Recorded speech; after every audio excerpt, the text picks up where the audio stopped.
91-এর সেই প্রলয়ঙ্করী রাতের ৩৫ বছর পেরিয়ে গেছে, কিন্তু শফিকা বেগমের চোখের পানি আজও শুকায়নি।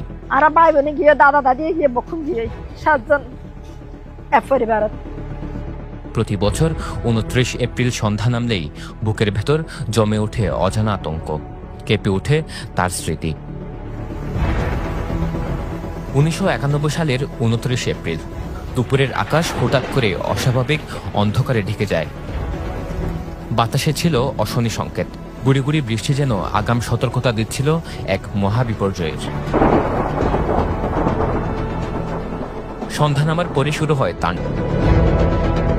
200 কিলোমিটার ছাড়ানো সেই ঝড়ে মুহূর্তে ভেঙে পড়ে ঘরবাড়ি, উপড়ে যায় শত শত গাছ।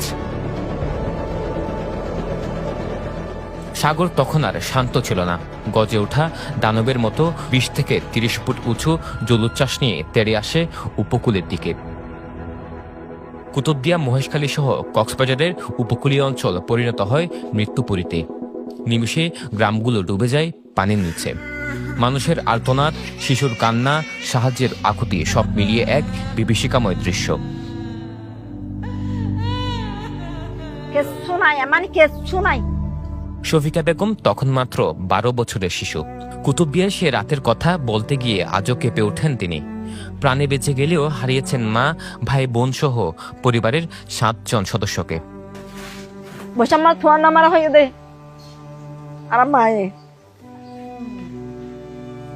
তাই মগরিফের ফরে কি ফানি আইসি ফুগর ফানি ইয়ার ফর আছে তো পশ্চিমর ফানি তারারে মানে অন্য ফানি যাতে ইয়ার অন্য বাসার মাঝে লয়ে যাবেলা বলছিল। তা মা বাপা হতে মানে কি মসজিদে যাই, কি মসজিদের মাঝে মানে কি নতুন গড়িয়ার মসজিদ বান্ধি মসজিদের মাঝে যাইতে হয়। আর মসজিদের মাঝে যাবে লাগে যে ফানিলা মানে কি আর কি করি না পারে। আর বাবু ফুয়া গলে এর গিয়ে আর আজ না পারে ফানি তোর আর কে আজ না পারে আর গিয়ে আগে করতাম। তারা কি করছি যার যার বইতে থার মানে কি বাসি যার যার বই তার বাসি শালদারিয়ার আর শালদারি বইছি শালদারিয়ার বইয়েরা আর মানে ফানিয়ে হন হইতে গিয়ে আর এখন নির্ধারিত না আর হইতো না পারে আলাম মালের একা আসছিলাম।